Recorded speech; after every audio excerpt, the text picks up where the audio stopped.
Hi, it's Reverend Dr. Nadine Rosechild-Sullivan, and I'm doing a reading from my book, I Trusted You, Fully and Honestly Speaking of Gendered Assault.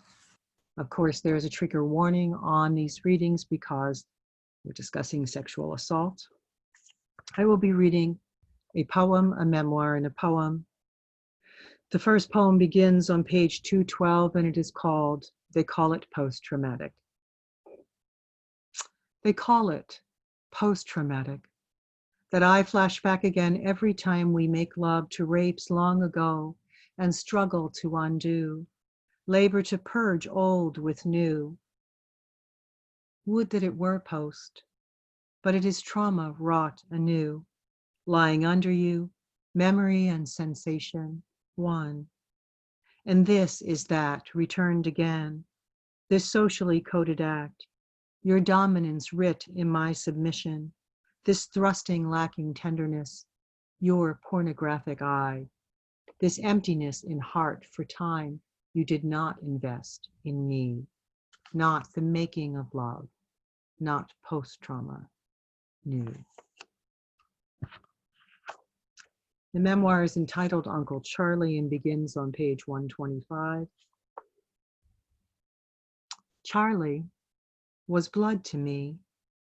He was my paternal great-grandmother's brother. My dad had known him all his life. When my father was born, he was the age of a grandparent to him. And when I first met him, I was swathed in a little white gown, bonnet, and booty set, and trundled into his sister's, my great-grandparents' parish church, the Ascension of Our Lord in the Archdiocese of Philadelphia at Westmoreland and F Streets. My twin and I were recent releases from the hospital nursery where we'd each been kept incubating until we'd attained the requisite weight of 5 pounds, 4 weeks for him, for me, and 6 for him. Charlie and his wife of 40 years, Margaret, had agreed to stand up for us. As part of the ceremony, they swore before all assembled their church and the host of heaven that if my parents predeceased them, they would raise us for God in the rights of our Holy Mother, the Church.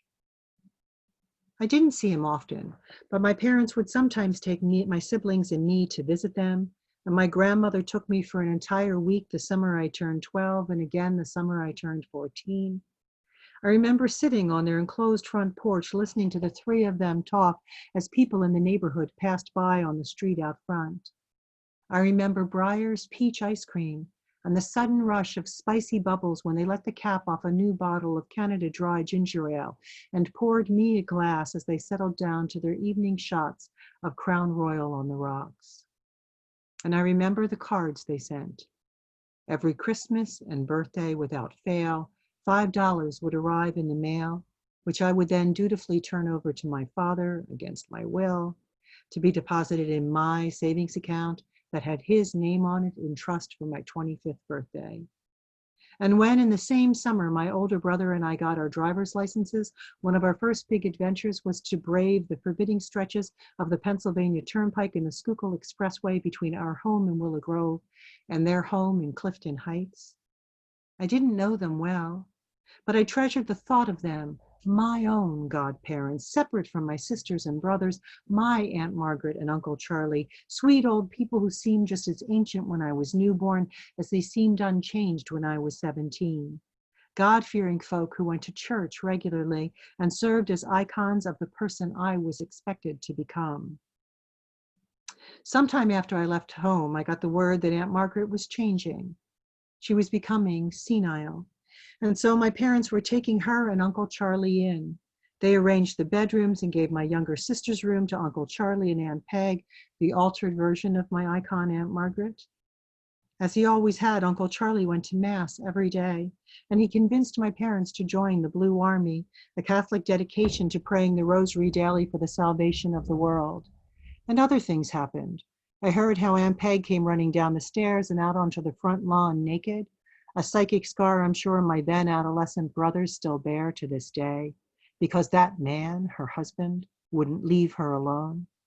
And I heard how she made tomato soup with the ketchup, and then she died. I wept at her funeral, overwhelmed with the hope she had gone someplace good. someplace better than here.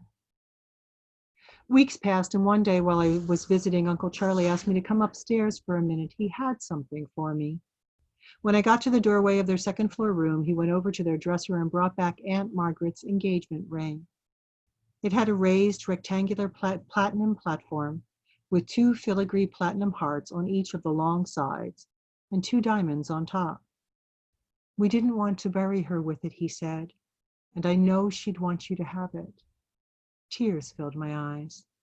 I left deeply moved and blessed to have been thought of, to have had my love for her recognized in so significant a way.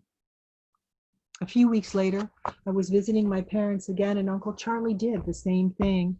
He asked me to come upstairs for a minute, indicating he had something for me. I knew he was clearing out her things, and I went with the expectation that he had discovered another of my godmother's possessions that he thought she would want me to have.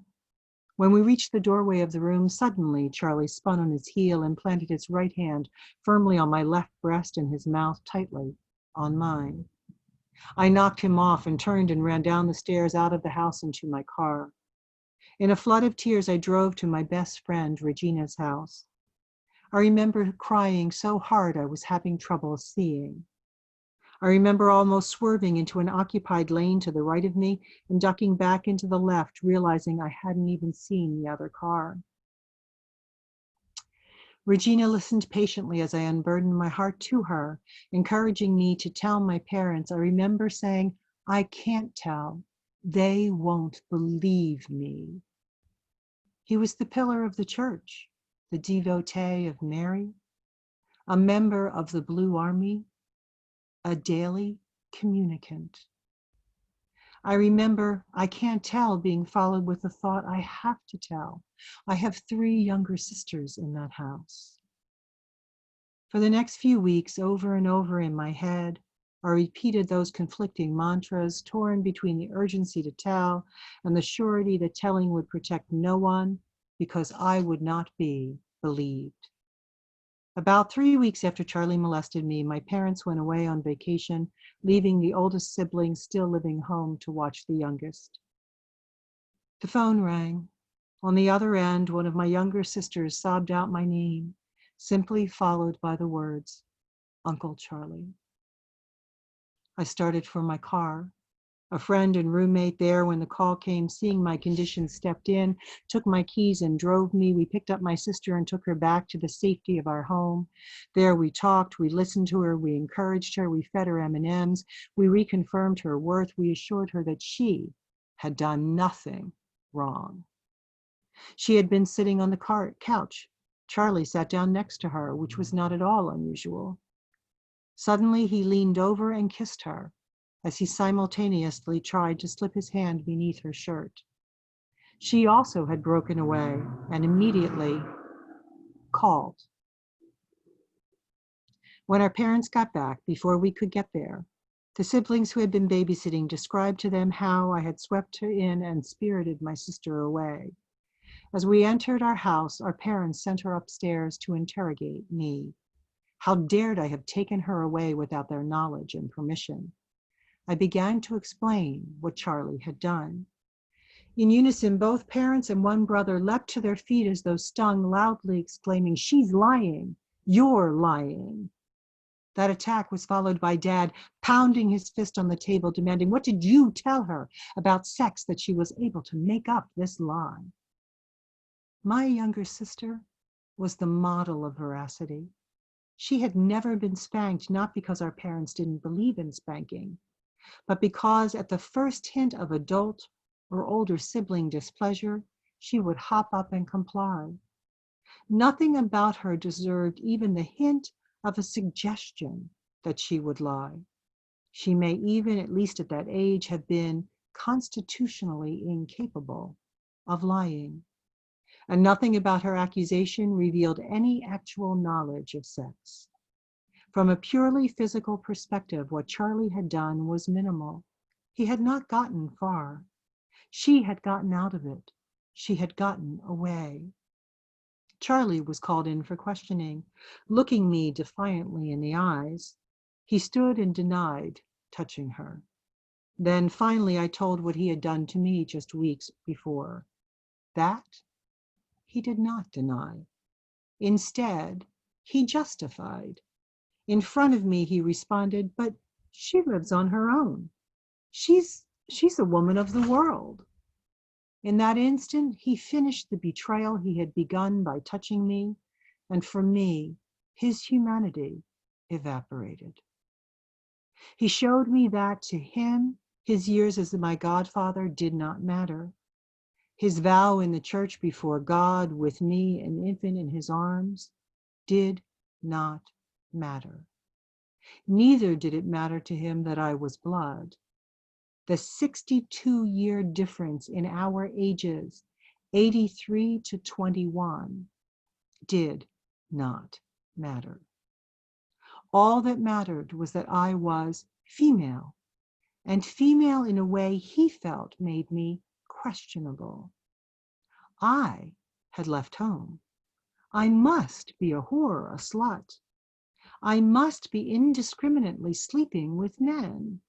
Why else would I leave home? I must be promiscuous. I must be that kind of girl.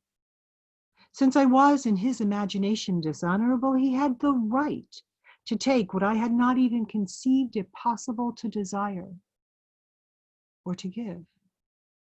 Unknown to us at that moment, one of our younger brothers listened from the other side of the pocket door that separated living room from family room. He had heard our sister called a liar. He heard Charlie deny what he had done to her and be believed. He heard Charlie justify what he had done to me, and heard that no one, no parent, no sibling, raised a word of objection on my behalf. He heard our parents stand with Charlie. For him, it confirmed that he had been right not to tell, not to speak out against his own abuser. In the aftermath, our parents did not make Charlie move. For the next year, he continued to live on in our parents' home, unsupervised, with no protective measures taken to ensure the safety of any child. Each night at the dinner table, refusing to be afraid, my younger sister bravely forced herself to continue to occupy her assigned seat, which had all along been right next to his. And each night during dinner, underneath the table, Uncle Charlie slipped her a $5 bill. Also, each night, just after dinner, my sister would wait until our mother was busy washing dishes. Then she would march into the kitchen and poise, hand extended over the trash, until our mother turned around to see who was there. Then, in plain sight, she would drop the $5 bill into the open trash. Our mother never once asked, "Where did you get that money?" Or the obvious, "Why are you throwing money away?" About a year later, of his own choice, Charlie decided to move out and move in with some relatives of Aunt Margaret's. A short time later, of old age, he died. I did not attend the funeral. My younger sister had no choice. Neither did my brother, who had listened that night from behind the door. Until the day each of our parents died, whenever Charlie's name came up, often in the midst of a funny story about Aunt Peg's senility, one or both of them would look at my sister or me and say, "Well, you know, Charlie had diabetes. And the research shows diabetes can make you do all sorts of things." To which I invariably responded, "Diabetes can make you tired. Diabetes can make you cranky. Diabetes can make you confused. Diabetes can even make you comatose, but diabetes can never make you find a flat-chested, prepubescent girl an attractive or appropriate sexual object. Diabetes cannot make you a pedophile. Neither can it make you commit incest." Our brother could not escape his perpetrator. His was not an old man.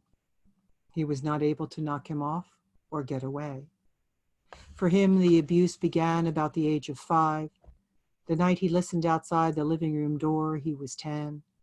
Confirmed in his intuition not to tell, for many more years, the abuse continued on relentlessly, affecting every area of his life, even his grades. Teachers accused him of not paying attention or of daydreaming in class. In regard to schoolwork, they assumed he was lazy. In reality, he was unable to concentrate out of the daily necessity of planning, scheming, searching for ways to keep out of the path of the abuser he knew was waiting. Along the way, he learned to disassociate. Eventually, he developed traumatic amnesia, repressing the memories of the abuse and the abuser, common psychological adaptations that allow the personality of the child to survive until they get old enough for the abuse to stop and it becomes safe to begin to process what are finally memories. At 33, an incident in the life of one of his children brought the repressed memories flooding back. After that, he only managed about an hour's sleep, long night after long night. He would wake, night terrors filling him with the reactions that attend the victims of childhood sexual abuse, the symptoms of post-traumatic stress, and generalized panic disorder. He remembered how, when he was young enough to still take his bath with 2 younger brothers, he had gotten in trouble with our mother for marking himself up with a permanent marker. The older boy had drawn a bullseye around his genitals. He remembered being raped orally, anally behind the garage in the basement around the neighborhood. He remembered this neighborhood boy, the best friend of a brother who was between us in age, tying a rope to his penis and leading him around as if it were a leash, yanking it painfully backward or sideways if he in any way displeased him. As the memories tormented him, he sought help. He found an online group for male survivors and a therapist experienced at working with issues of sexual assault and began the work of recovery. He had surgery to correct the damage the rope leash had done to his penis. He is still working through the years of sexual terror. Even now, night terrors wake him several times a week. Recently, in the midst of a nightmare, he attacked his partner in his sleep. As part of the process of his recovery with the support of his therapist, he pondered the idea of approaching our parents and sharing his experiences. Finally, alone with Mom in her kitchen, he ventured to share his childhood experiences. The first words from our mother's mouth were, "Why didn't you stop him?" Later, at a diner, he told Dad,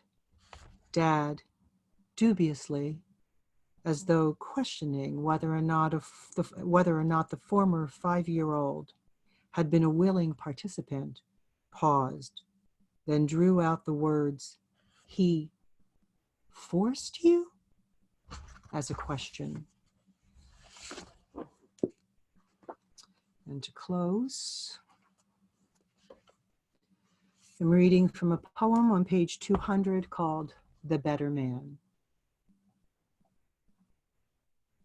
The sharp sound of your zipper closing signaled the end, but it was only the beginning. Your message driven home, I was without worth, used like a tissue then discarded, not subject to love, but object to masturbate in. Your level of concern written between my thighs, all the pretty words, all the promises, all the things you said to lure me there, to get me out with you, to get me off alone, lies. I bore the shame. It was my scarlet letter. I kept the secret, your secret. Didn't tell for years, knew I'd not be believed, intuited the disdain telling would have brought. Lost my voice, muffled the screams. But still, you're here, in other men, other men's faces, other men's actions, products of a culture that says it's okay to dominate, to enforce submission, that pain is sexual. I am really nothing anyway to you.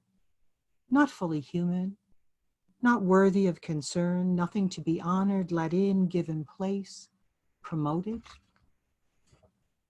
The warp of you, the thread, runs the fabric of my days.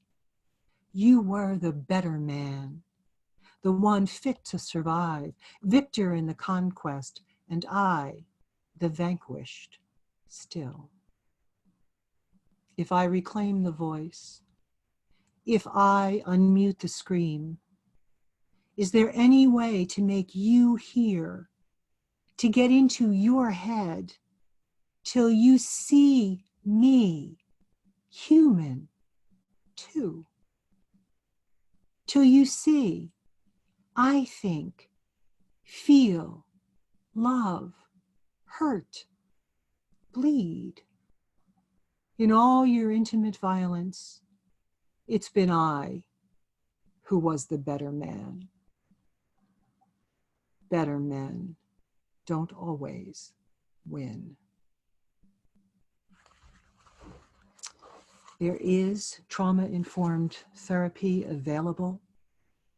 The survivors of sexual assault, childhood and adult sexual assault, teenage sexual assault, the survivors of domestic violence and of family violence, intergenerational family violence and intimate partner violence, from the late 1960s at least, have been stepping forward, have been telling their stories, and have been pressing for change. When these events were happening, there weren't a lot of laws. In some ways, there were no laws. There was not the reporting system that exists today. And the reporting system that exists today continues to have problems. But change has been wrought. Things have been shifted. Therapists were uninformed in the 50s, the 60s, the early 70s about the post-traumatic stress caused by surviving family violence and intimate partner violence and sexual trauma at any age and in whatever gender you are. And so that change has been made, and there are resources available to you. There are national rape hotlines. In Philadelphia, where I live, one of the oldest organizations is Women Organized Against Rape. All of those numbers are available. A simple Google search can help you find even free peer-to-peer counseling or free, free or sliding scale or insurance covered or whatever, therapists who are trauma aware, trained to help you process, to help you through. The thing about the subconscious is we all experience bad things in life. We all experience the death of of people we love. We all experience hurts caused to us. Oftentimes in teaching, race or gender courses, it becomes a sort of trope that there's, the white, heterosexual, cisgendered male is this, ideal person who's got everything going for him. And, he's perceived to be the symbolic human being. And, all the laws are written, especially if he's upper middle class or upper class or, extremely rich. There, this idea that there's this kind of human being who's not harmed. But as I tell my classes, this is not about the oppression Olympics or the trauma Olympics. No one wins a prize for being the most violated, the most traumatized, or the most discriminated against because of one's background or groups, the groups one identities that one is part of. Every human being, even the upper class, white, straight, cisgendered male, every human being experiences pain and suffering on the journey of human life. We all also experience joy and wonder and beauty. And so this life is worth living and can be full and rich and sweet. But when trauma happens or when we suffer a loss, Our human minds need time to rehearse it, to remember it, to process it, almost in a reliving kind of repetitive loop sort of way. We need time to mourn, to grieve, to go through the stages of grief, to be angry, to be in denial, to just go through to stage by stage to the place where we process it.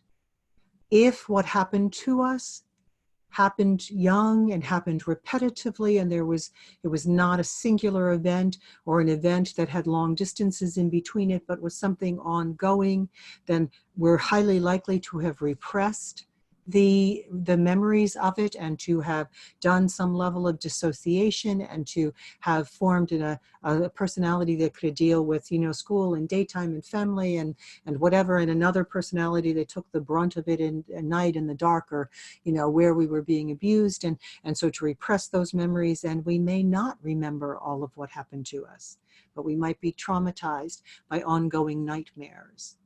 Or if, as thankfully my experiences were spaced apart, I would go through instead what was a window of time that clearly could have been diagnosed as a clinical depression. I would go through 6 months or 12 months or more of just waking up nauseous, of just being absolutely depressed, of just wanting to pull the covers back over my head and not be, aware, to go back into the blessedness of sleep, of forgetful sleep, if my sleep was being forgetful, and just to get away from it. But because my events were spaced further apart, I would mourn, I would grieve, I did suffer through at that time, but I would come out on the other side to a place where there was sunlight and air and birds singing again.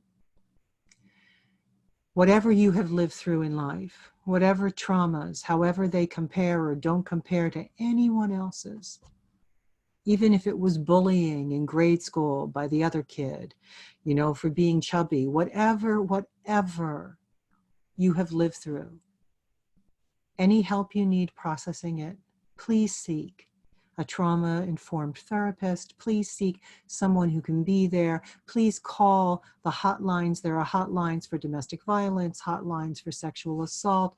There's been some government cutting of funds to some of those places, and I am reading this during the pandemic of 2020, so I don't know exactly what's going on in some of those organizations. Most of our organizations have either been individual therapists or nonprofits.